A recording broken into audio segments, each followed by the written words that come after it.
I'm a radiographer and frequently work away from home. On Thursday the 11th of March 2004, I was working in Millicent in country South Australia and due to go home that night.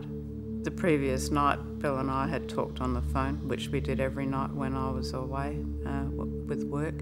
But little did I know it would be the last conversation we would ever have.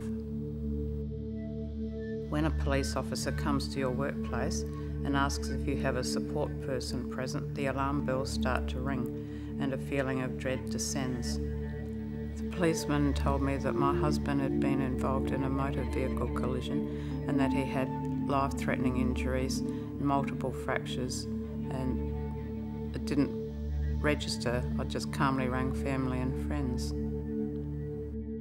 The enormity of it all sank in as the police drove me home, a 4.5-hour trip that seemed to last an eternity. My mobile was frequently out of range as I desperately tried to learn more. I knew without a doubt our lives had changed forever. The intensive care doctors at the hospital were very good. We never doubted that Bill wouldn't get better. It was just what was going to happen. And it wasn't until several days had passed and he hadn't regained consciousness or recognised anyone in any way or even squeezed my hand that we began to realise that perhaps he wasn't going to get better. After telling us that Bill would never again recognise us, feed or clothe himself, the doctor suggested we should perhaps consider turning off life support.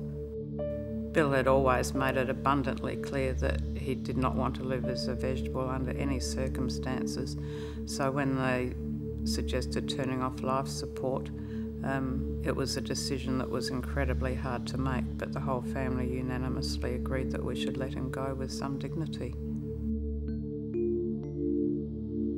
The next few years passed in a blur, and I coped by living one day at a time. When Bill died, we had been about to build our dream home, which was a big issue with him gone.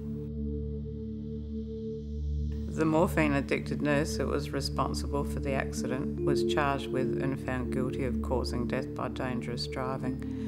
In the numerous delays in the court appearances, the restorative justice process seemed to last forever and were emotionally and physically exhausting. All these issues were to be dealt with on top of adjusting to the loss of my husband of so many years. The hurdles seemed endless. One of my biggest regrets is that Bill only had 18 months as a grandfather. He was robbed of a role he adored. Now, after 5.5 years, I look back and I'm awed by the magnitude of my journey. With the incredible help of family and friends, work colleagues, I have survived and have emerged a far stronger, more confident person, ready to face whatever challenges life has in store for me.